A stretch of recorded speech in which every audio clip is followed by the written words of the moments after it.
박혜기 입장이 있겠습니다.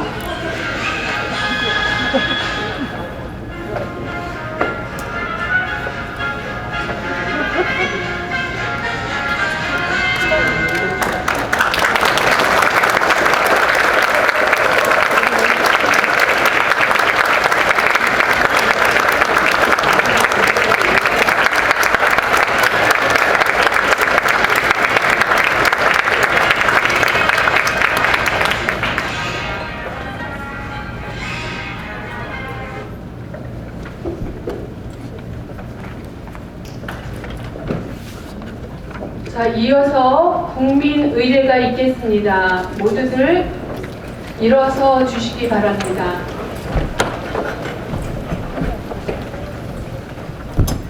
국기가 이쪽에 있습니다. 국기에 대한 경례. 바로 애국가 제창이 있겠습니다. 애국가는 우리 34회 동요대회 때 대상을 수상한 베델 한국학교에서 1, 2, 3, 4절까지 선창을 해 주시겠습니다.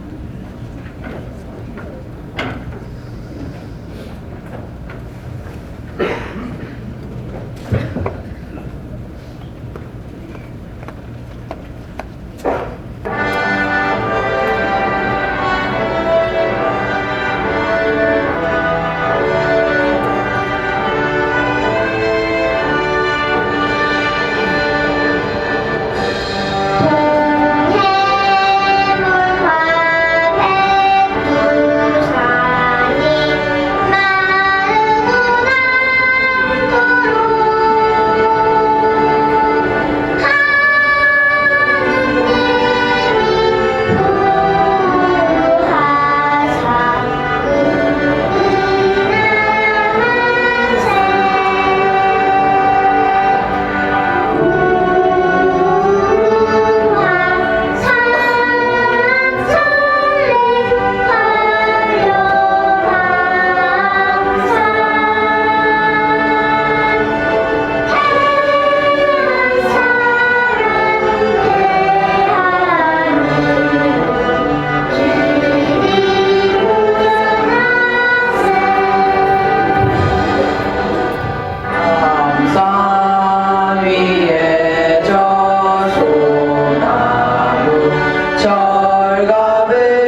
곧이어서 미국 국가 선창은 34회 동요대회 최우수상을 수상한 나성 열린문 한국학교에서 선창을 해주시겠습니다.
네, 다음에는 묵념의 시간이 있겠습니다. 우리 순국 선열에 대한 묵념.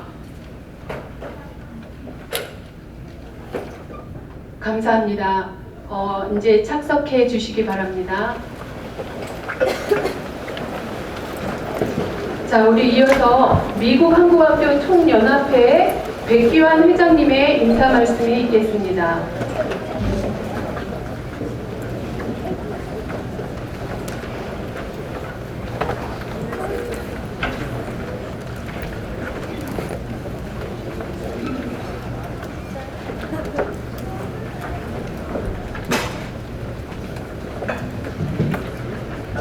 안녕하십니까. 방금 소개받은 40대 회장 백경환입니다. 이번 학술대회는 예년과 달리 여러 가지 의미가 있다고 생각합니다. 우선 재외동포청의 출범과 동시에 그 설립의 목적 중에 하나인 재외동포와 차세대의 정체성 확립과 그 맥락을 같이 한다고 볼 수 있습니다. 그래서 초대 이계철 동포 청장님께서 만사를 제쳐두고 한국에서 이곳에 오시게 되었습니다. 환영의 박수 부탁드립니다.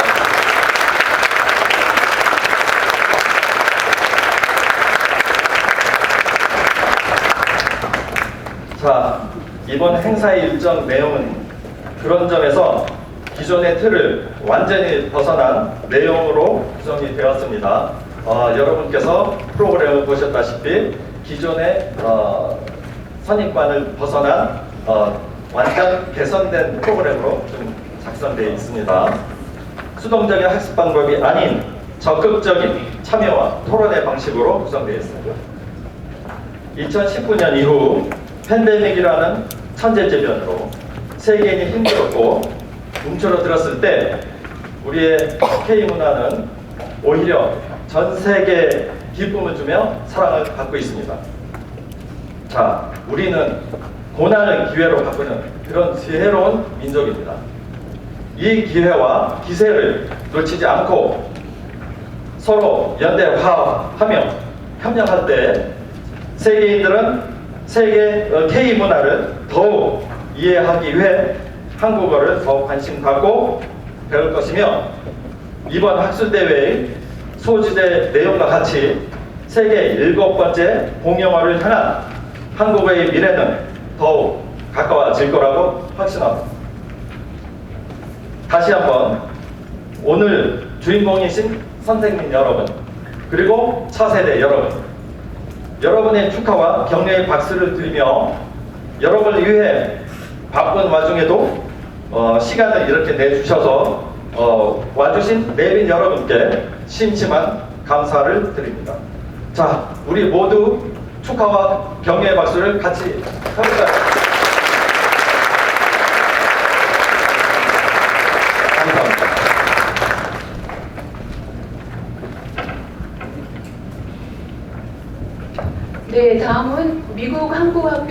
총연합회 최정인 이사장님 나오셔서 환영사를 해 주시겠습니다.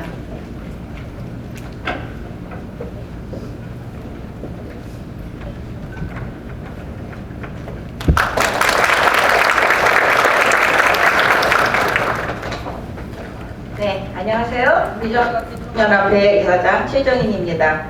간단하게 오늘 시간이 없어서 내부소개와 환영사를 같이 하겠습니다. 오늘 교사 학술대회에 참석하여 주신 모든 분들 환영합니다. 지금부터 내빈 소개와 같이 환영 인사를 드리겠습니다. 제1대 이제 일어나 주시면 괜찮아요. 제1대 이기철 동부총장님 환영합니다. 김영환 총영사님 환영합니다.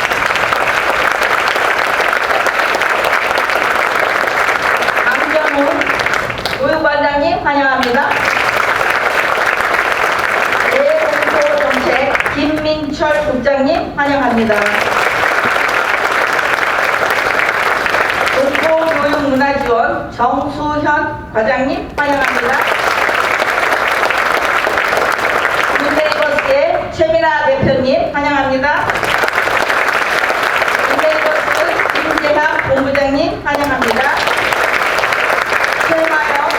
교육영사님 환영합니다. 여기 앞에 자리 있는 송주미 교육원 차장님 환영합니다. 저기 계시네요. 앞에 자리 있어요. 앞으로 오세요. 네. 동부한일의 최현무 이사장님 환영합니다. 오늘 귀한 강의를 위해 강사님들을 또 소개해드리겠습니다. 경희교육대학 정문성 교수님 환영합니다. 강의 내용은 수업을 달인으로 만드는 법을 해주시겠대요. 오늘 많이 들으세요. 경희교육대학 이바름 강사님 환영합니다. 강의 내용은 한국의 이해입니다. 세종대학 아이돌 출신이세요. 네, 최혜민 강사님이신데 K-팝 댄스로 익히는 한국어 강의가 있습니다. 오늘 많은 선생님들 댄스를 익히시기 바라겠습니다. 낙스 이승민 전 회장님, 네, 정책적 교육을 해주시기 위해서 오셨습니다. 아이들 동요를 위한 김원재 캐러님 오셨습니다. 연합회 식구들 소개해드리겠습니다. 미전법격총연합회 역대 회장단 박자인 대표님과 그 다음에 역대 회장님들 환영합니다. 미전법격총연합회 안바오 부이사장님, 최일순 부이사장님과 이사님들 환영하겠습니다. 네. 특히 오늘의 주인공은 우리 일선학교에서 열심히 일하시는 교장 선생님과 교사님들이세요. 오늘 진심으로 환영드리고 특히 올해는 먼 곳에서 많이 오셨어요. 샌디에고 지역협회 선생님들 많이 오셨고 리노에서 오셨고 아리조나에서도 오셨습니다. 오늘 우리 모두 유익하고 의미 있는 교사 연수가 되도록 바라겠습니다. 감사합니다.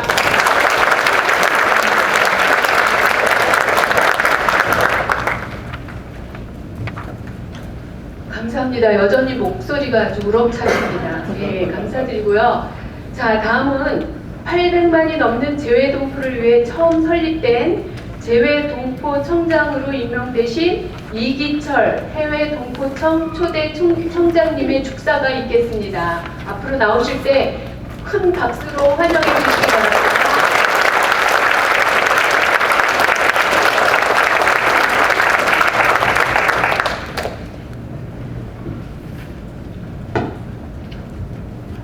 여러분 안녕하세요. 재외동포청장 이기철입니다. 여러분 참 반갑습니다.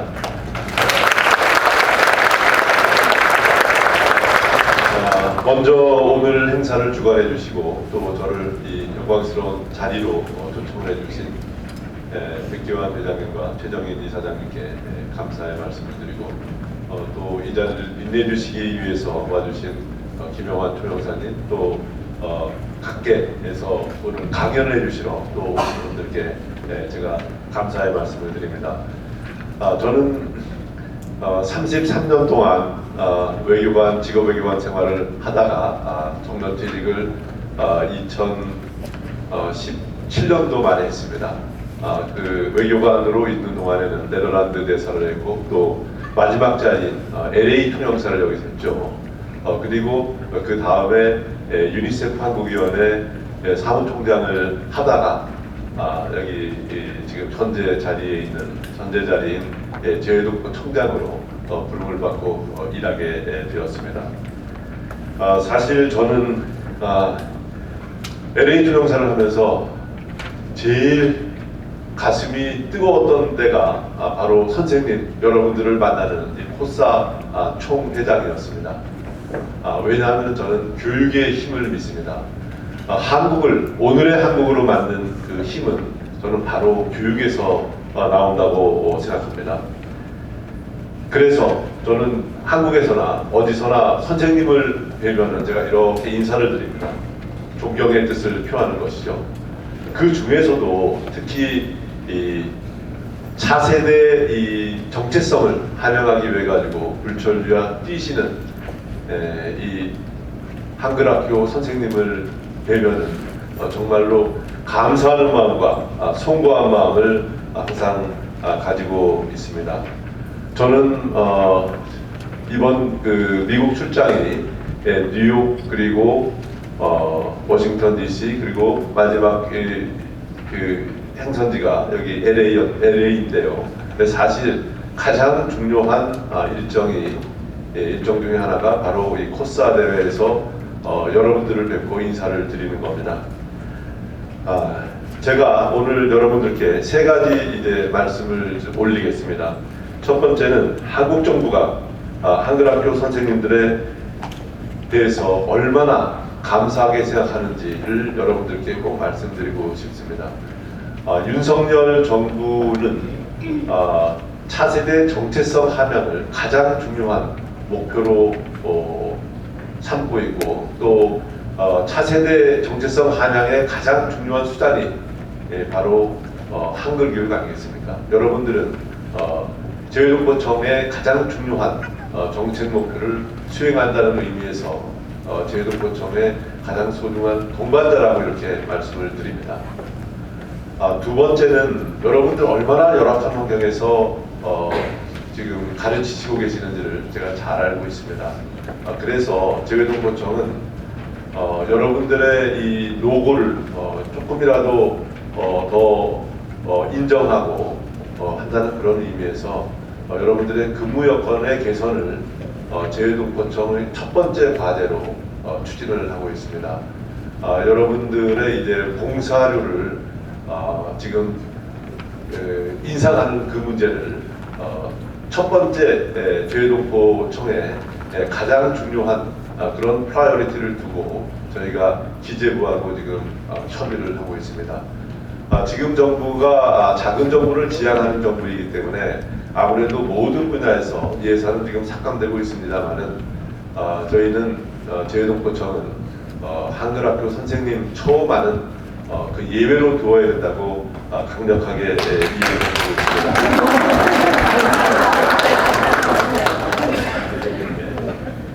그리고 또 한 가지는 국내 이 경력을 가지고 계신 선생님들도 상당히 많이 계신 걸로 알고 있습니다. 그때 그렇기 때문에 국내에서 이제 나중에 돌아가실 때 여기 한글학교에서 근무하셨던 그 기간을 나중에 경력으로 산정할 수 있도록 저희가 교육부하고 지금 협의를 할 예정입니다. 그래서 그것은 사실 제가 과거 LA 투명사를 하면서 추진하다가 제가 이루지 못한 거기 때문에 그것도 지금 추진하려고 생각을 하고 있고, 안 그래도 여기 교육부에 계시던 과거에 계시던 분들이 지금 막 높은 자리로 올라가지고 굉장히 파워가 세졌습니다. 그래서 그분들한테 여러분들 사정, 그분들도 워낙 잘 알 겁니다. 그러니까 이미 그 약속 날짜는 잡혔습니다. 그래가지고 가가지고 여러분들의 이 근황을 말씀을 드리고 부탁을 올리고자 생각하고 있습니다. 마지막은 여러분들께서 학생들을 가르치실 때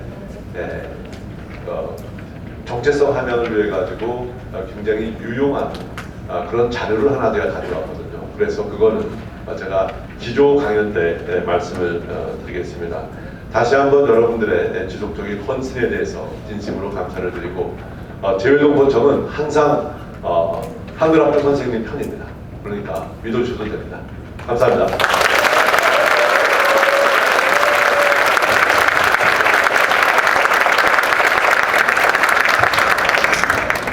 감사합니다. 아침에 얼굴들 뵈니까 되게 피곤해 보였는데 지금은 환해지신 느낌이 감사드립니다. 예, 자 다음은 계속해서 우리 김영환 주 로스앤젤레스 총영사님의 축사가 있겠습니다.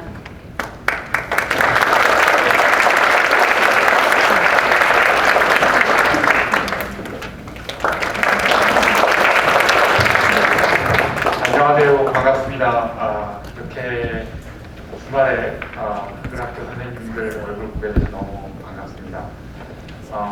미주 한국학교 총연합회 창립 41주년 축하드리고 24번째 우리 한글학교 교사님 연수가 개최된 것을 다시 한번 축하드립니다. 청장님께서 워낙 좋은 말씀을 많이 해주셨고 또 제가 청장님을 옆에서 보면서 이 한글 교육의 중요성을 얼마나 중요하게 생각하시다는 것을 제가 너무 잘 알고 있습니다. 아마 돌아가셔서 말씀하신 것처럼 세 가지 다 이루어 주실 걸로 생각합니다. 다시 한번 큰 박수 부탁드립니다.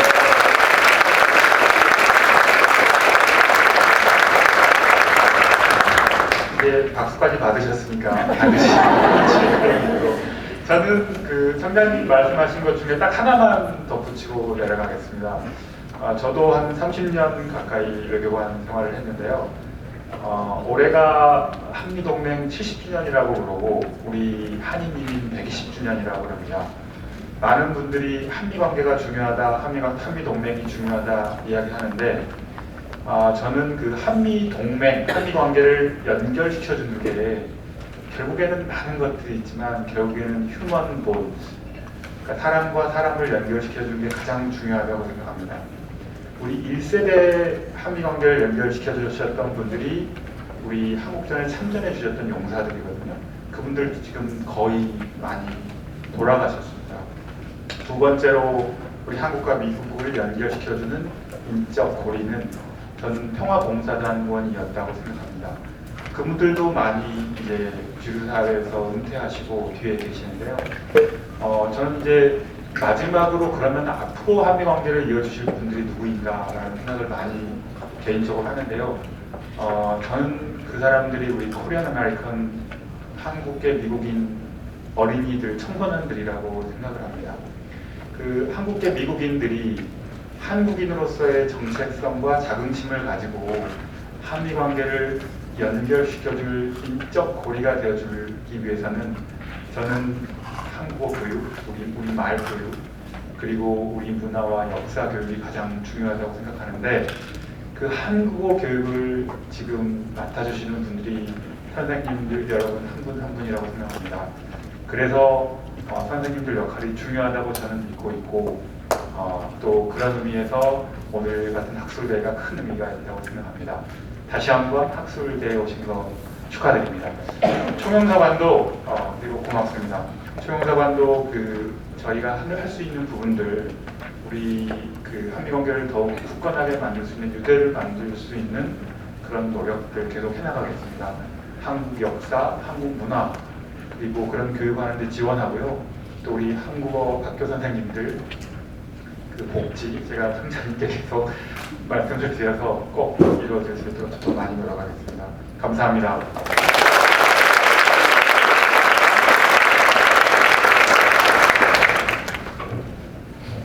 네, 다음 계속 이어서 우리 이기철 재외동포 청장님의 한국은 왜 자랑스러운 나라인가에 대한 강연이 있겠습니다. 우리 청장님.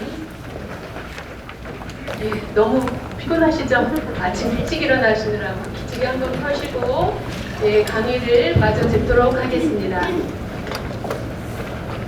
예, 오늘의 저의 강연의 주제는 한국은 왜 자랑스러운 나라인가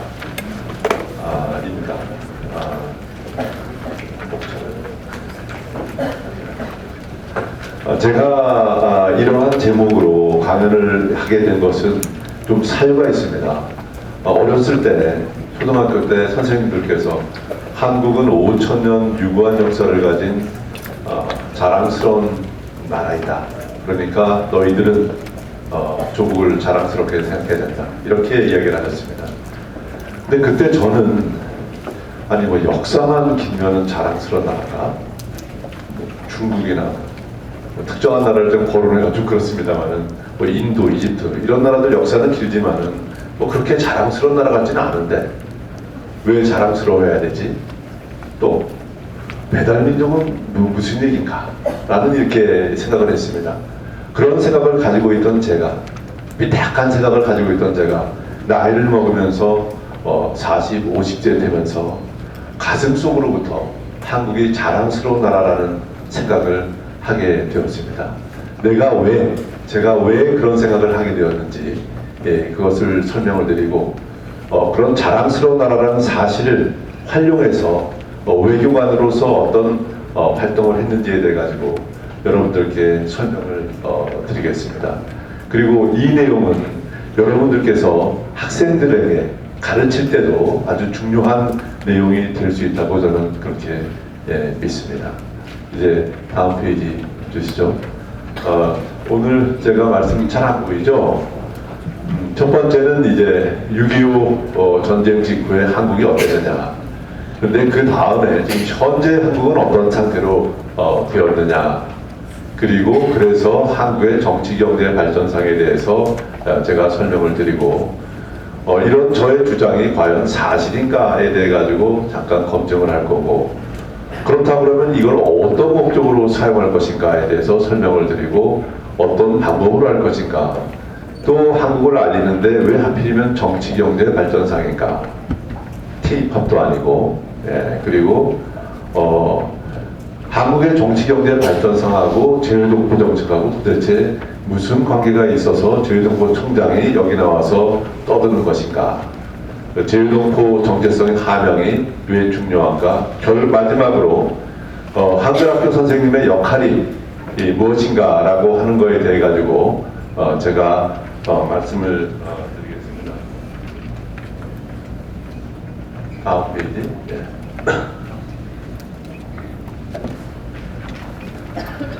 6.25 전쟁 직후의 한국의 모습입니다. 세계 극빈국이고 1인당 GDP는 76불에 불과했습니다. 여러분 1970년도까지 우리가 북한보다 빈곤했다는 사실을 잘 모르셨죠? 그렇습니다. 필리핀, 태국으로부터 경제 원조도 받았습니다. 외국인의 눈에 비친 한국의 모습은 어땠을까요? 제가 네덜란드 대사를 하면서 만났던 네덜란드 참전용사, 한국전 참전용사들은 자신들이 1954년에 한국을 떠날 때 한국의 모습은 도저히 회생 불가능한 나라로 보였다고 합니다. 그리고 6.25 전쟁이 끝난 직후에 영국의 한 기자는 우리에게 굉장히 모멸적인 그런 이야기를 했죠. 한국에서 민주주의가 일어난다고 하는 것은 쓰레기 더미에서 장미꽃이 피기를 바라는 것과 같다. 이런 얘기를 했습니다. 하지만 그 이후 60년 만에 크게 바뀌었습니다. 첫 번째, 우리 실질 구매력 기준 1인당 국민소득은 2022년도 현재 5만 불에 해당합니다. 이것은 EU국가 중위 수준에 해당합니다. 저는 앞으로 모든 것을 이제 EU국가하고 비교를 할 겁니다. 여기 주목해 주시기 바랍니다. 그리고 지난 60년간 가장 높은 경제 성장을 달성을 했고요. 2022년 한국의 연간 GDP는 세계 13위, 그리고 2022년 무역 규모는 세계 6위가 되겠습니다. 다음. 분야별 특기사항에 대해 가지고 좀 말씀드리겠습니다.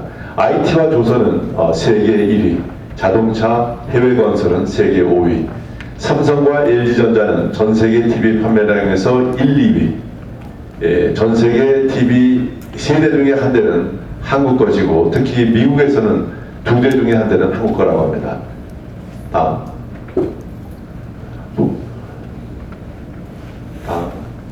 뿐만 아니라 한국은 과거 개도국으로서 4개의 세계 최초 기록을 수립했습니다. 2010년에는 원조를 받던 국가가 원조를 주는 국가가 됐죠. 2019년에는 소위 30, 50 클럽에 가입했습니다.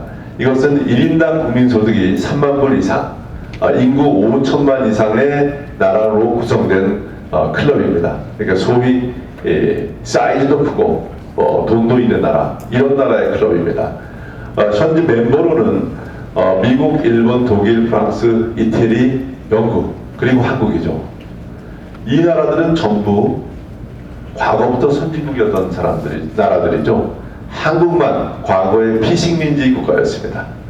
그 다음에 2022년에 국제신용등급 AA, 2018년 평창 동계올림픽이 개최가 되는데요. 이로써 세계 3대 스포츠 대회를 모두 주최한 나라가 되었습니다. 3대 스포츠 대회는 동계올림픽, 하계올림픽, 그리고 월드컵입니다. 다음. 지금까지 저는 경제 발전에 대해 가지고 이제 말씀을 드렸는데요. 경제 발전만이 모든 건 아니죠. 또 정치 발전도 굉장히 중요하죠. 그런데 한국은 정치 발전에 있어서도 굉장히 높은 수준을 기록했습니다.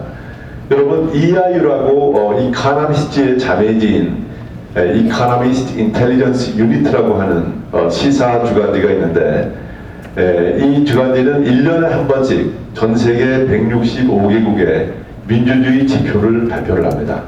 그런데 2022년 한국의 지표는 8.03, 8점 이상이면 완전한 민주주의가 됩니다. 그리고 EU 국가들 중간 수준에 해당합니다. 한국은 2010년부터 2022년까지 대체로 20위에서 24위를 지금 유지해 왔습니다. 아시아 최고 수준입니다. 일본하고 왔다 갔다 합니다. 그리고 프랑스, 벨기에, 스페인보다 높고 어떤 때는 여기 미국보다 높습니다. 다음. 그래서 저는 이것을 종합해서 다음과 같은 결론을 내렸습니다. 한국은 과거 피식민지 국가 중 과거 그러니까 2차 세계대전 이후에 독립한 80여 개국 중에서 유럽 평균 수준의 민주주의, 아까 EIU에서 우리가 나온 통계 자료가 있었죠. 8.03, 이게 EU 국가 평균 수준이다라는 게 있었고, 유럽 평균 수준의 경제 발전, 이거는 1인당 실질 구매력 기준 GDP입니다. 비슷합니다. 이 두 개를 동시에 달성한 유일한 국가입니다.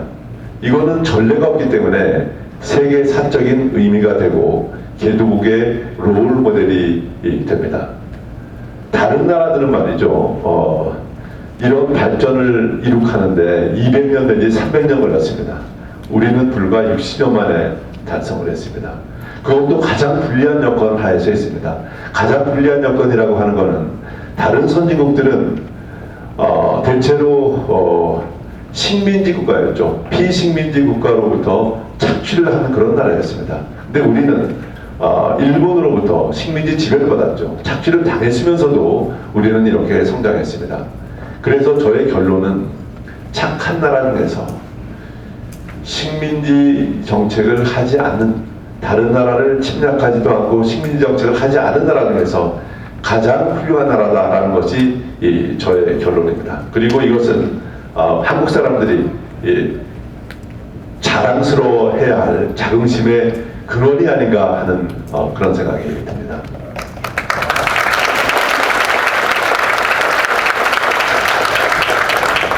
이 이론은 말이죠, 제가 우리나라에서 최초로 이걸 만들었습니다. 최초로 만들어서 여러분들은 지금 저자 특강을 듣고 계십니다. 과연 이게 그럼 사실인가? 이기철 총청장 혼자의 주장 아니냐? 라는 생각을 가질 수가 있는데, 이거는 아까 말씀드린 대로 통계적으로 입증된 객관적인 사실입니다. 그리고 또 국제사회가 인정한 사실입니다. 2013년부터 14년까지 제가 네덜란드 대사로 근무를 했었을 때 5개의 교과서에 최대 6쪽에 걸쳐가지고 이런 발전상이 기술이 되었습니다. 그리고 미국에서도 이 뉴멕시코 사회 과목 지침서에 수록이 됐고요. 그리고 커먼웰스 코리아라고 하는 부교재에도 이 기록이 이게 7쪽에 걸쳐가지고 한국의 발전상이 수록이 됐습니다. 네덜란드라는 나라 어떤 나라입니까?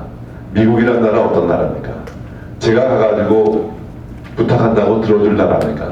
자기네들이 하나하나 전부 다 검증한 다음에 그 다음에 넣는 나라입니다.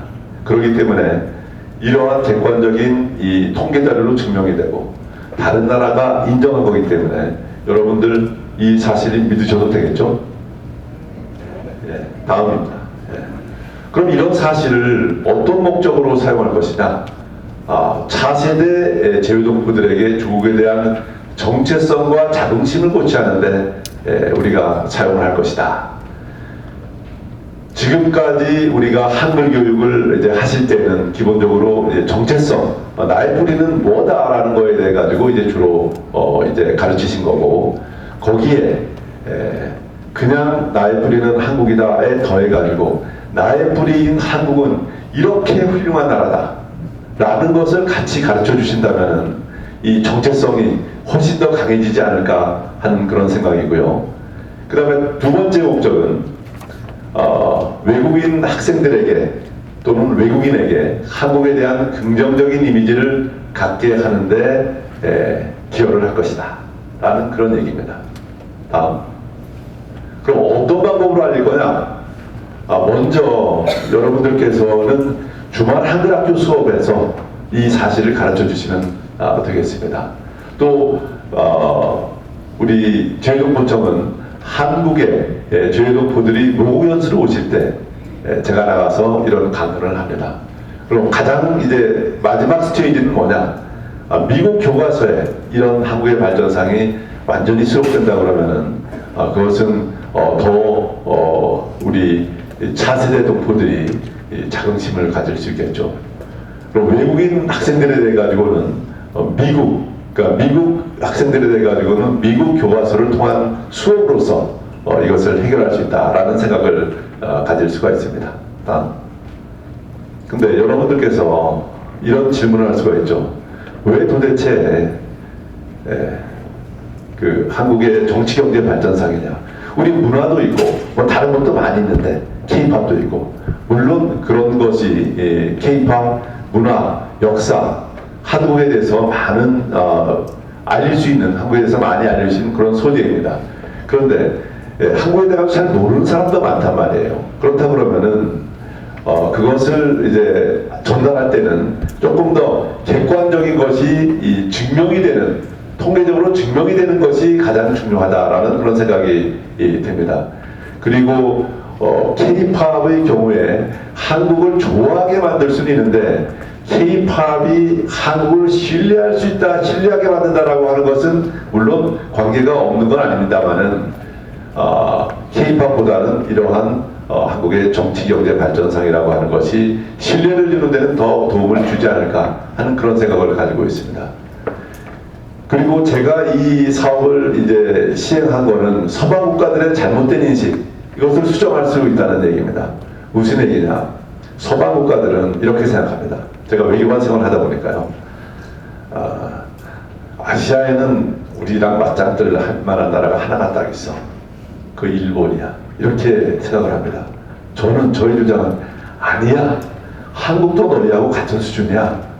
너희 보통 나라를 판단할 때 뭘 보고 하니? 얼마나 잘 살아? 얼마나 민주주의 국가야? 얼마나 인권이 보장되어 있어? 우리 너희 수준보다 더 높든지 너희하고 비슷해. 그 말을 하고 싶었던 겁니다. 다음으로 한류 확산, 그리고 한국 상품 수출에도 기여를 한다. 한류라고 한다 그러면은 그것은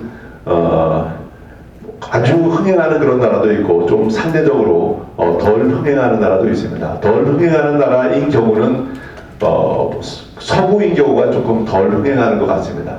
근데 그 나라 사람들에게 한국의 정치 경제 발전상까지 알려준다 그러면은 한국은 예능만 잘하는 나라가 아니라 공부도 잘하고 운동도 잘하고 예능도 잘하고 이렇게 인식을 줄 수 있으니까 우리 한일 확산에도 더 도움을 줄 수 있다는 생각이 들고요. 한국 상품 수출에도 기여를 한다라고 하는 것은 한국이라는 메이드 인 코리아라고 했을 때 그 가치가 올라가는 겁니다. 그러니까 우리나라 경제도 더 좋은 영향을 준다.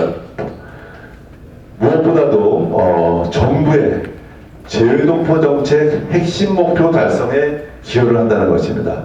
여기에 대해 가지고 좀 더 상세하게 말씀드리겠습니다. 다음.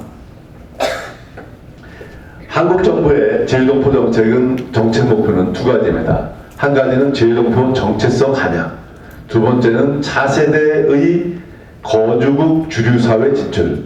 미국 동포사회로 한다 그러면은 우리 미국 차세대 동포들의 정체성을 함양하고 우리 차세대들이 미국 주류사회로 잘 진출하도록 도와주는 겁니다. 그런데 그 정체성 함양을 하는 가장 중요한 기본적인 방법은 한글 교육입니다.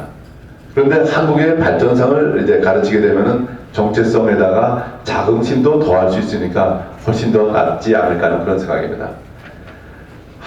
정체성은 한글 교육, 한글 학교의 존재 이유. 요 말이 무슨 의미인지 이해하시는 분도 계시고 못하시는 분도 계실 겁니다. 지금 세종학당도 한글을 가르치죠. 한국문화 가르치죠. 우리 한국학교도 마찬가지 가르치지 않습니까? 두 개를 통합하자는 얘기들이 많이 나옵니다. 저희는 거기에 대해 가지고 아니다. 기본적인 목표가 분명히 다르다.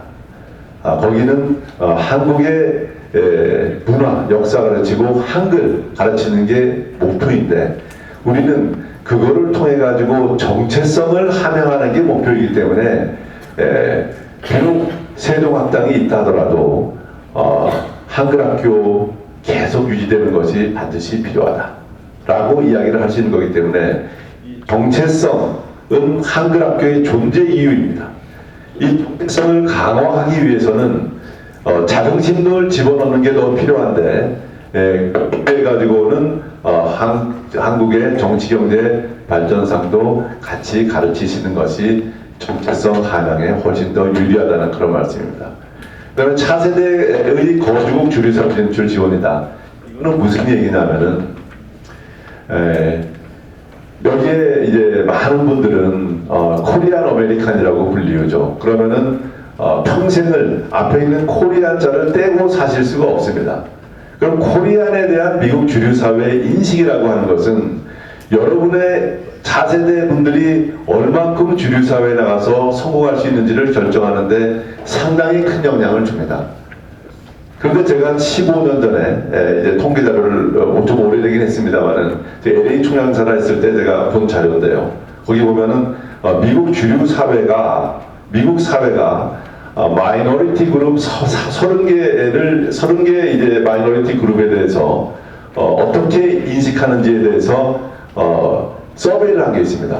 30개의 국가 중에서 한국이 몇 등 정도 했을까요? 몇 등 정도 했을 것 같습니다. 26위였습니다. 우리 생각보다 훨씬 더 낫죠. 예, 훨씬 더 낫습니다. 그런데 그렇다면은 그 26위 정도가 되는데 그 서베이를 할 때 질문은 어떤 거였느냐? 당신의 아들이 나의 베스트 프렌드는 한국인이야라고 하면은 당신 기분 좋겠습니까? 당신의 딸이 와서 내가 한국 남자랑 결혼하려고 그런다고 그러면은 당신 기분 좋겠습니까? 이런 질문들이에요. 그러니까 굉장히 크리티컬한 그런 거죠. 그런데 한국에 이렇게 발전상이 있고 또 한국의 미국 사회하고 가깝다, 굉장히 동질성이 높다라는 것을 이야기를 해준다 그러면은 훨씬 더 우리 한국 사람들이 미국에서 성공할 수 있는 가능성이 더 높지 않겠느냐 하는 그런 생각입니다. 나중에 다시 한번 말씀을 드리겠습니다. 다음. 재외동포 정체성 함양이 왜 중요하냐? 이것은 아까 말씀드린 대로 가장 핵심적인 재외동포 정책 목표 두 개 중에 하나입니다. 그리고 동포 사회가 가장 바라는 것 중 하나입니다. 제가 대통령님 이제 순방을 이제 수행을 하면서 프랑스 동포간담회도 참석을 했고 베트남 동포간담회에도 참석을 했고 한데 거기서 제일 많이 나오는 얘기가 정체성 문제였습니다. 그러니까 정체성이 우리 동포 사회의 가장 큰 관심사다라는 것고요. 대동포 기본법 때 보면은 우리 대동포의 정책의 기본 방향은 정체성을 차세대의 정체성을 함양하는 것이다 라고 되어 있습니다. 대통령께서는 특히 이 정체성 문제에 대해 가지고 굉장히 중요하게 생각을 하십니다. 차세대 재외동포의 정체성을 지켜주는 것은 재외동포청이 수행해야 할 필수적 임무. 다른 임무에 대해 가지고는 이렇게 필수적 임무라고 이야기하지 않았습니다.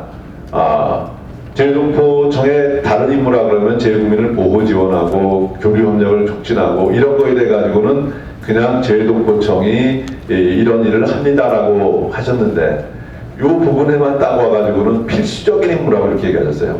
그냥 방점이 딱 찍혀 있습니다. 이것을 보더라도 사실 뭐 재외동포 이 정체성 함양이 우리 재외동포청의 업무의 가장 핵심 분야다라는 것을 알 수가 있습니다. 다음. 그럼 한글학교 선생님의 역할은 무엇인가? 동포들에게 한국 발전상을 가르쳐 주시기를 부탁드리겠습니다. 한국의 정치 발전상을 상세하게 가르쳐 주시고 특히 결론은 착한 나라 중에서 가장 훌륭한 나라다. 이게 저의 핵심 메시지입니다.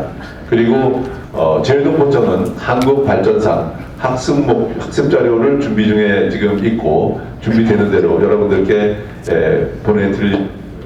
그리고 관련해 가지고 제가 들어간 바로 이때 했던 것을 여러분들 참고로 하기 위해 가지고 잠깐 제가 소개를 드리고자 합니다.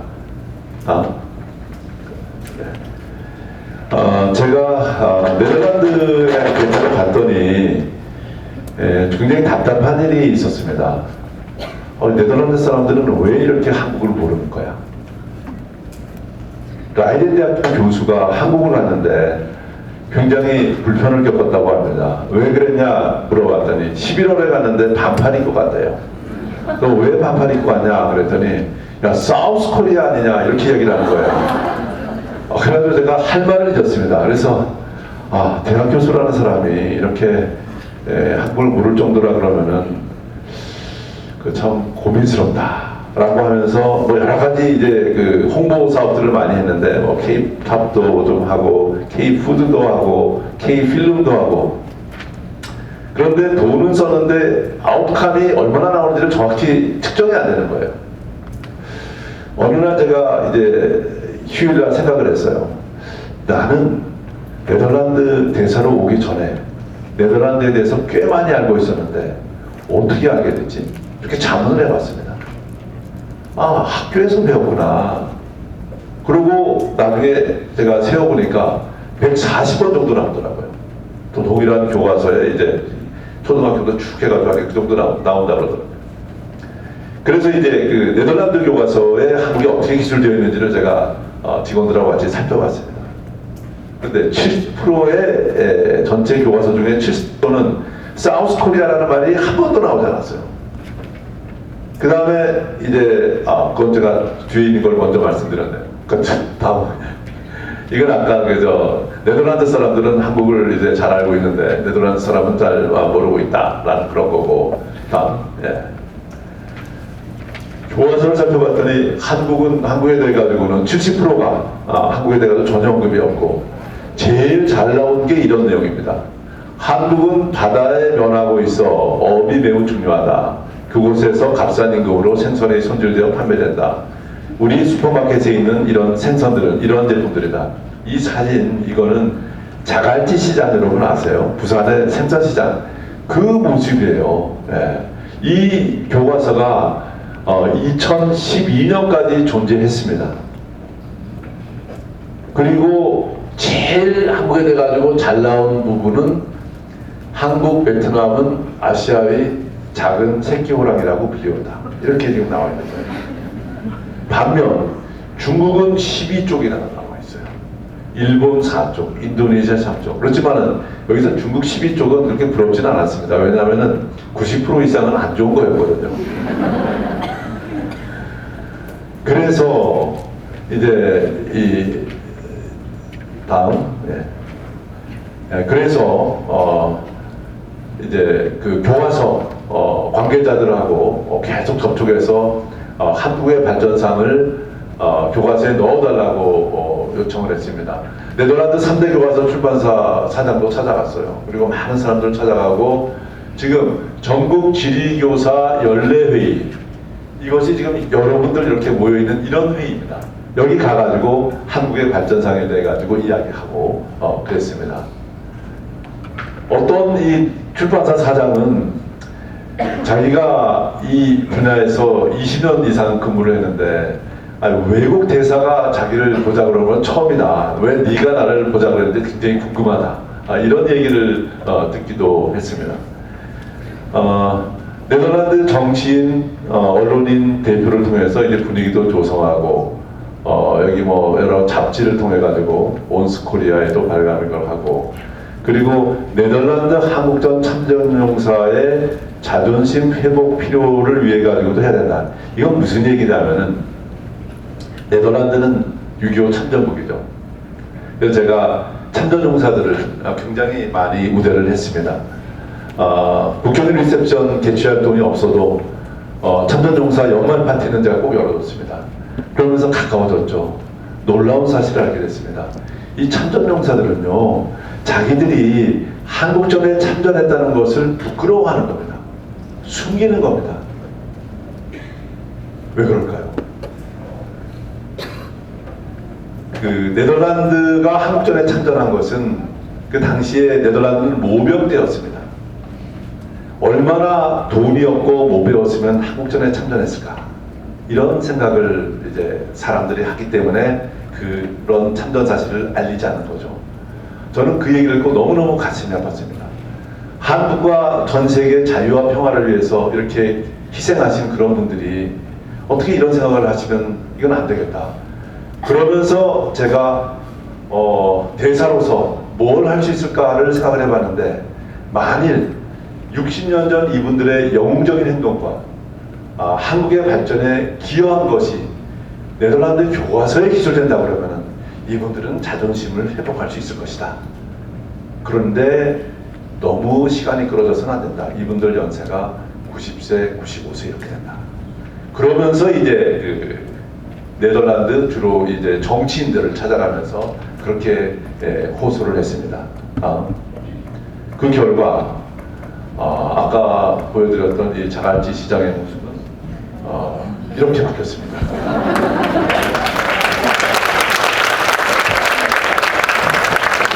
이것은 삼성 이제 디지털 이제 그 TV 디스플레이 만드는 그런 공정 과정이고요. 여기 아까 뭐 값싼 노동력으로 뭐 생선이 손질된다 뭐 이런 얘기는 바뀌어가지고, 한국은 1960년대 이후 발전하여 고도의 산업국가로서 임금이 높은 부국이 되었다. 한국은 최첨단 스마트폰, 디지털 TV, 자동차 대형 선박을 주로 해외에 수출한다. 이렇게 지금 되어 있습니다. 다음은 이제 역사 교과서인데요. 지금 여기 나와 있는 출판사들은 굉장히 유명한 네덜란드의 3대 교과서 출판사 중에 다 그 내용들입니다. 과거에는 한국전이 발발했다, 뭐 이런 내용들이 이렇게 나와 있는데, 한국전은 북한의 남침에 의해서 발발했다. 이렇게 분명히 여기 기술이 되어 있습니다. 왜 이런 것이 나오냐면은, 이건 뒤에 나중에 설명을 드릴게요.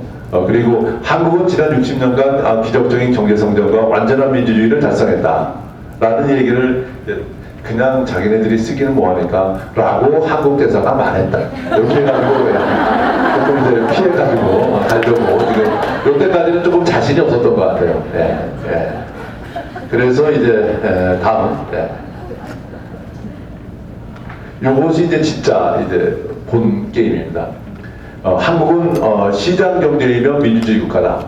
요 과거에는 전혀 한국에 대해서 기술이 없었던 교과서입니다. 한국은 시장 경제이며 민주주의 국가다. 그리고 2개의 코리아가 있는데 북한은 빈곤한 독재국가, 한국은 이유 수준의 번영하는 국가 이렇게 되어 있습니다. 그리고 성공 방식, 한국은 성공한 나라고 근데 여기에 나오네요. 교육이 잘 돼가지고 성공했다. 여기 나와 있습니다. 이거 제가 가르쳐 준 거예요. 교육이 중요했다. 그 다음에 그래서 다른 나라의 모범 사례가 되고 있다. 한국은 경제 성장과 민주화를 동시에 달성했다. 이렇게 되어 있고요. 한국 학생의 높은 학업 성적도 나와 있습니다. OECD에서 최고라는 말도 나와 있습니다. 그리고 그래서 이 의미는 뭐냐면은 한국의 정치 경제 발전상을 상세하게 기술한 최초의 교과서 이게 되겠습니다. 그리고 동해 일본의 병기 지도를 사용했습니다. 바꿨습니다. 지도를요. 다음. 그래서 제가 이거 실물을 가지고 왔는데 교과서를. 근데 백이 어디 있나? 네, 제가 계속 진행하겠습니다.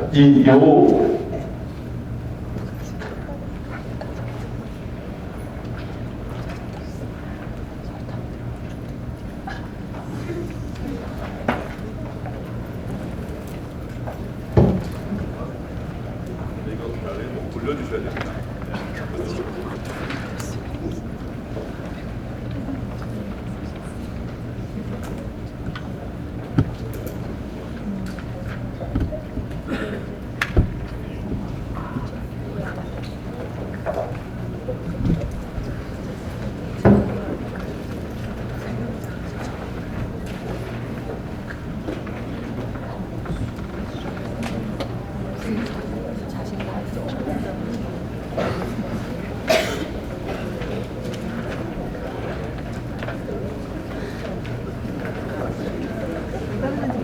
다음에 이제 교과서인데요.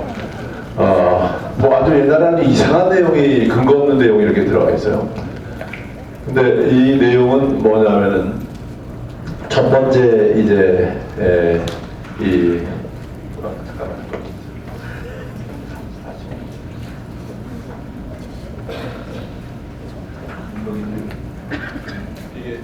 제가 말씀드린 그런 교과서인데.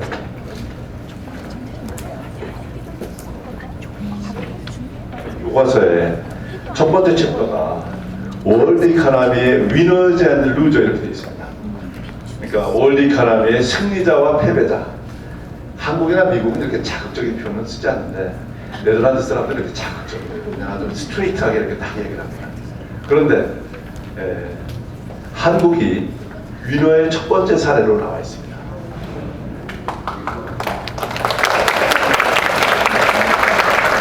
South Korea Rising Star of the East 이렇게 되어 있습니다.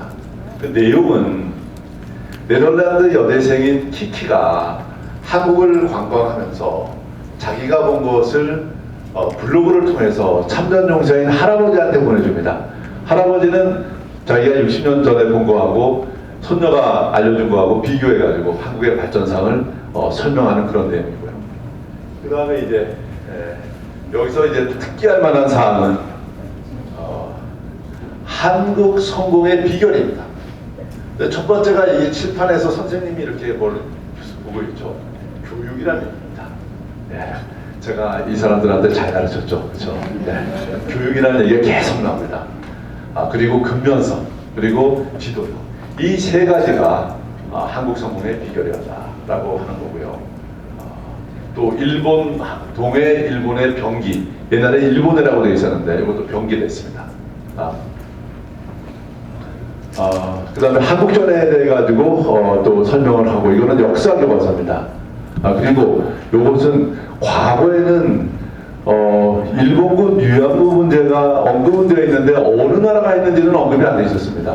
그래서 아니 세상에 그런 문제가 있는데 행위자에 대해 가지고 안 쓰면 그게 무슨 의미가 있느냐 그래가지고 여기다가 일본군이라는 말을 집어넣었습니다. 이것도 이제 바꾼 거고요. 예, 그리고 다음. 그리고 이것은 이제 교과서 이외에도 한국을 전문적으로 더 많이 하기를 원하는 학교 제가 친한 시장들을 찾아가지고 너희들이 너의 관할 지역에 있는 학교에서 한국을 가르친다 그러면은 우리가 책을 만들어 주겠다. 그래가지고 60페이지 되는 책을 만들어서 거기다 전달도 해줬습니다. 다음. 근데 여기서 어떻게 그러면 이런 것이 가능하냐라는 거에 대해 가지고 이제 저의 경험, 많은 그 시행착오가 있었습니다. 하지만 다 해놓고 나니까 이렇게 하면은 잘 될 것 같다라는 생각이 들어가지고 한 건데요. 가장 중요한 것은 이제 누구를 만나야 되느냐, 책임자가 누구냐, 교과서 내용을 바꾸고 옮기고 이렇게 하는데 책임자가 누구냐 하는 것이 그걸 알아내는 게 제일 중요했습니다. 전부 다 서로 자기네들이 아니다 그럽니다. 오리발을 계속 내밉니다. 근데 결과적으로 제일 중요한 분들은 집필진이었습니다. 집필진이 제일 중요한 그런 분들이었고요. 그리고 교과서 개정 시기가 가장 빠른 출판사를 먼저 선정하는 게 중요했습니다. 그러니까 나중에 7년 있다 이 교과서는 한 발간 주기가 있지 않습니까? 보통 한 8년 정도 되죠. 그런데 바로 직전에 이제 개정한 그런 교과서 출판사는 가져가봤자 별로 소용이 없습니다. 다음. 제가 교과서에다 한국을 넣어달라고 하면은 그럼 뭐를 넣어주냐 이렇게 이야기를 했을 때 이 컨텐츠가 아주 좀 설득력이 있어야 됩니다. 그래서 아까 말씀드린 대로 한국의 정치 경제 발전상은 세계사적인 의미를 갖는다. 요지 요거는 아까 제가 말씀드렸으니까 그냥 넘어가겠습니다. 다음. 이것도 이제 한국의 민주주의 수준 EIU를 기준으로 해가지고 한 거고 요 민주주의를 집어넣은 거는 뭐냐면은 우리가 졸부가 아니다. 우리가 돈만 많다 그러면은 뭐 중동 국가도 있고 뭐 그런 나라도 있는데 그런 나라하고는 우리가 다르다라는 것을 알려주기 위해 가지고는 민주주의를 강조하는 게 반드시 필요했습니다. 다음. 어떻게 설득하냐?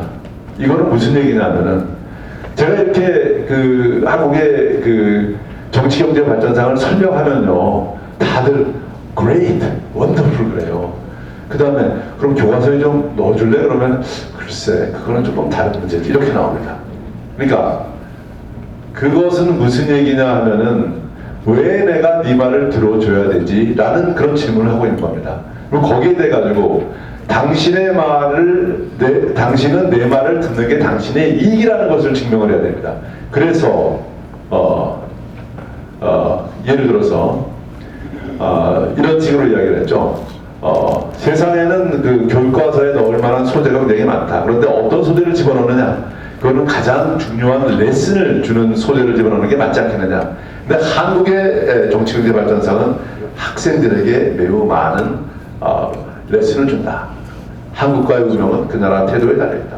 우리는 여건은 굉장히 불리했지만은 우리나라 근면성으로 우리가 이렇게 성공을 했고, 그래서 한국의 정치경제 발전상을 공부한 네덜란드 학생들은 더욱더 챌린징하고 진취적이 될 것이다.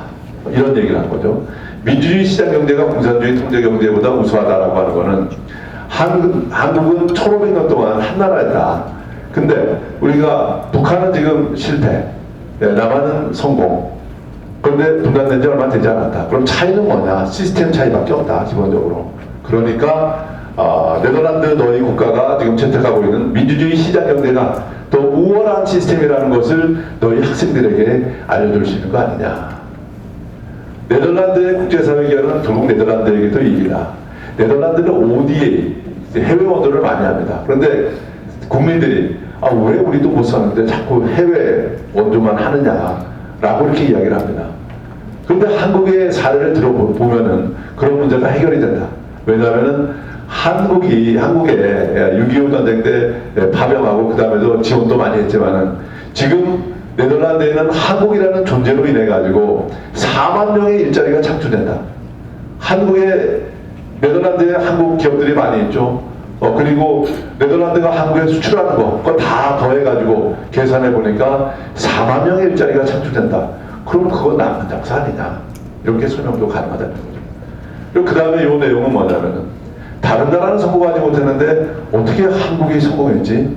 이거는 비교하게 되는 거니까 굉장히 중요한 그런 그 교육의 소지가 될 수 있다는 거죠.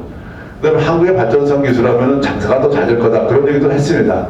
근데 이게 완전히 구라는 아닙니다. 예. 왜냐하면 점점 사람들이 그 한국에 대해서 관심이 많아지는데 너희가 이번에 개정할 때 발간 시기를 그 한국에 넣는 거를 놓치면은 8년 기다려야 되는데 그 너희 손해 아니냐. 그리고 아까 그 참전 용사에 대한 자긍심 회복을 위해서도 한국전 참전과 한국 발전상 기술은 꼭 필요하다라고 주장을 할 겁니다. 그럼 어떻게 도와줄 거냐? 이거는 저희가 맞춤형 서비스를 계속 했습니다. 제공했습니다. 그 교과서 내용을 전체를 보고 목차를 보고 요 부분에 들어가면 가장 적절하지 않겠느냐라는 것까지 찾아가지고 서비스를 했습니다. 다음. 이 혼자심만으로는 안 된다. 친구의 협조가 필요하다. 이런 친한 인맥을 활용해가지고 LCB와 한국 특집반도 만들고 이런 여러 가지 활동을 했습니다. 그리고 요것은 아까 제가 말씀드렸고요. 6.25 참전이 네덜란드에서 잊히지 않도록 하기 위해서는 교과서에 한국전 참전 기술이 필요하다. 히딩크도 저를 많이 도와줬습니다. 히딩크는 제가 네덜란드에서 형이라고 부르는 한국말로 형이라고 부릅니다. 이제 형을 설명을 했습니다. 그리고 하고 또 다른 한 분이 이제 암스테르담 시장이었는데 그분이 작고를 하셨는데 히딩크도 사실 저를 많이 도와줬습니다. 이 부분이 가장 중요한 겁니다. 동포사회협력. 제가 이러한 제가 사업을 하겠다고 동포사회의 한인의 이 홈페이지를 통해 가지고 썼습니다. 대사의 설날 인사와 대사관 업무 보고, 업무 계획 보고 이렇게 가지고 썼습니다. 그리고 이 교과서 사업을 추진하겠다는 저의 계획을 이렇게 쭉 썼습니다. 그런데 동포사회의 반응은 뜨거웠습니다. 눈물이 난다고 하는 분들도 많았습니다.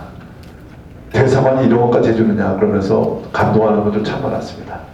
그리고 그 다음에 실질적인 도움을 준 분들도 많았습니다. 이 교과서 사업을 하기 위해 가지고는 기존의 네덜란드 교과서에 한국이 어떻게 기술되어 있는지를 알아야 되겠죠. 그런데 그거는 네덜란드 말을 모르는 저희로서는 하기 힘든 겁니다.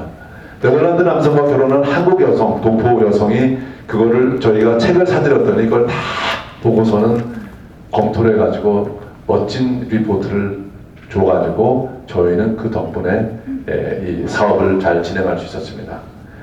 그리고 유학생, 이분은 네덜란드 유학생으로 온 분인데 제가 그 연말 파티에서 이런 계획을 이렇게 얘기를 하고 했더니 관심을 표명해가지고 제가 설명을 좀 더 구체적으로 해줬더니 네덜란드 사람들을 설득할 때 사용하라고 PPT를 아주 멋지게 만들어줬습니다. 제가 설명한 것보다 훨씬 더 잘 만들어줬습니다. 그 다음에 이것은 이제 저희가 아까 만들었던 전문 교재, 한국에 돼가지고 60페이지 되는 전문 교재를 네덜란드 말로 다 번역을 시키고 있어요. 그리고 무엇보다 중요한 것이 이거 하려고 그러면은 정말 엄청나게 플럭추에이션이 많고 좌절도 많습니다. 뭐 잘 될 것 같다가 안 되고 뭐 마음 바뀌어가지고 하고 그런데 그때 이 대사관을 저를 이제 끝까지 버틸 수 있게 해준 것은 동포 사회의 지지였습니다. 왜냐하면은 여기서 내가 지금 포기하면은 얼마나 많이 실망하실까 그러면서 이제 저를 자극하는 그런 회초리 같은 게 됐고요. 그 다음에 실질적으로도 이렇게 많이 도와주셨고요. 다음, 이 교과서 사업의 의의는 그럼 뭐냐? 이때 양적이나 질적인 측면에서 굉장히 중대한 진전이다. 특히 내용에 있어가지고 전부 다 한국에 대해가지고 좋은 내용이었다. 사실 교과서라고 그러면 아까 중국 같은 경우는 전체 90%가 안 좋은 내용이에요. 그러니까 그런 거는 안 들어가는 게 더 좋아요. 근데 이거는 전부 다 긍정적인 내용이기 때문에 특별히 의미가 있다는 그런 거고요. 그 다음에 교과서 사업이라고 하는 거는 외국에서 한국 알리기에 굉장히 효율적인 사업입니다. 왜냐하면 광범위한 파급 효과가 있는 공공외교가 되죠. 전국 3분의 2의 학생들에게 교육이 된다. 이건 무슨 얘기냐면은 3대 교과서 출판사가 있는데 그 중에서 2개의 교과서에 다 들어갔기 때문에 전체 시간이 지나면은 3분의 2 정도의 학생에 다 교육이 되지 않겠느냐. 강력한 효과의 공공외교. 왜냐하면은 감수성이 예민한 그런 학생들 때 한국이 괜찮은 나라라고 해놓으면은 끝까지 한국에 대해서 긍정적인 생각을 가지게 되겠죠. 그리고 돈이 안 드는 외교입니다. 왜냐하면 이거는 이 나라의 상대방의 나라의 이 시스템을 이용하는 거기 때문에 그 아주 우리에게 유리한 거죠. 그러니까 계속해가지고 달리는 철도가 있습니다. 그 기차 위에다가 우리 아이템 하나 올려놓는 겁니다. 올려놓는 게 힘들지 한번 올려놓으면 계속 지네들이 알아서 돌아갑니다. 저비용이죠. 고효율이죠. 그리고 특히 중요한 거는 재외동포와 함께하는 공공외교, 그리고 또 보훈외교도 되는 거고, 아까 말씀드린 대로 우리 상품 수출에도 기여를 하고, 그다음에 재외동포의 자긍심 정체성, 그다음에 한류 확산에도 시너지 효과를 한다. 그래서 이것은 2014년 4월달 외교부 공공외교의 6번째 축으로 자리매김을 해서 전제 공간에 이제 추진하라고 지시가 나갔습니다. 그리고 이런 교과서 사업은 우리 국내 언론에도 한 100차례 정도 보도가 됐고요. 여러분들께서 네이버에다가 네덜란드 교과서 이기철 하면은 기사가 막 나옵니다. 관심 있으시면 한번 찾아보시면 될 것 같고요. 제가 이렇게 그래서 이제 미국에서의 적용, 이건 아까 대체로 말씀드린 내용이고, 뭐 관심 있으신 분은 요거 적어 놓으시죠. 제일 마지막에 있는 거. 이건 제 연락처입니다. 연락처고, 여러분들께서 혹시 좋은 아이디어가 계시는지, 좋은 아이디어가 있으신 그런 분들은 저에게 연락을 해주시고, 그 다음에 또는 총영사관에게 또는 저에게 이렇게 연락을 해주시면은 저희가 큰 도움이 많이 되겠습니다. 이것을 또 임프루브할 수 있는 그런 이제 그 소재라든지, 그 다음에 이 활용 방안에 대해 가지고 관심이 있으신 분들은 저에게 연락을 해주시면 최대한 같이 협력해서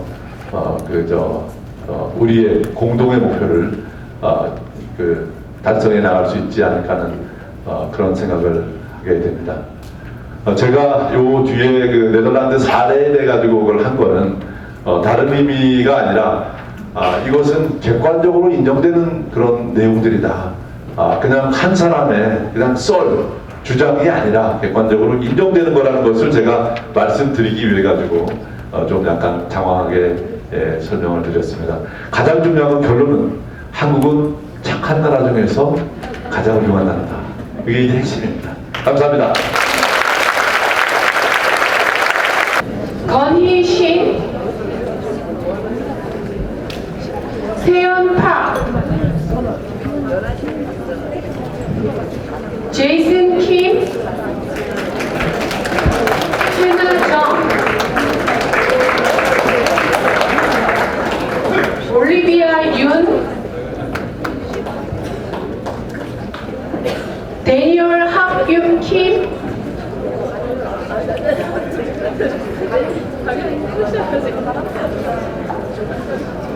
올리비아 윤, 레이디아 킴, 루이스 킴, 거훈 초이, 지훈 초이, 엘리자베스 리, 세연 윤, 민구 강,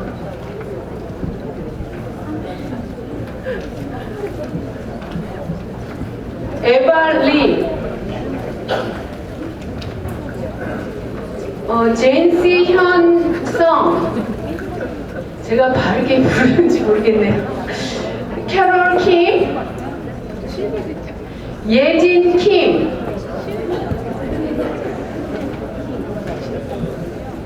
윤우 킴,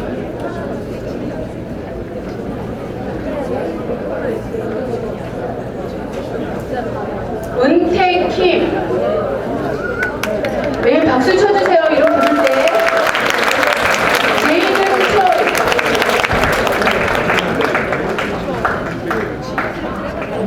김성윤,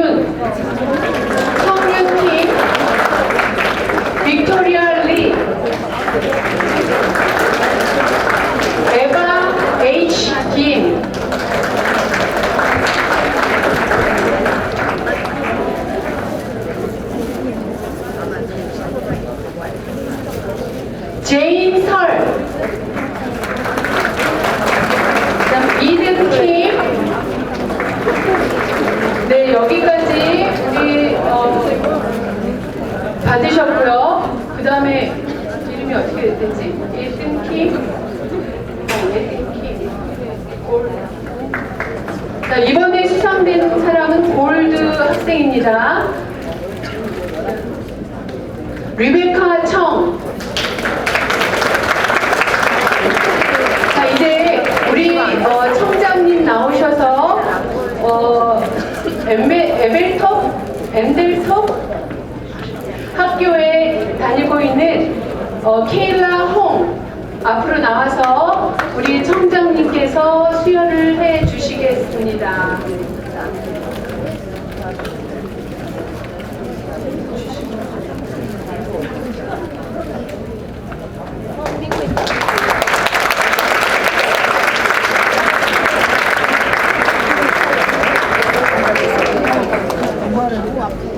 네, 사진을 좀 멋있게 찍어주세요.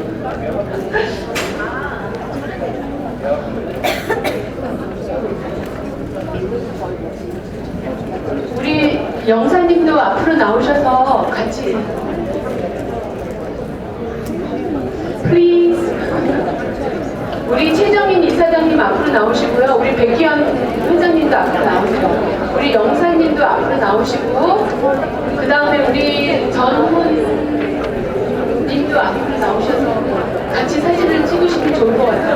앞으로 나오세요.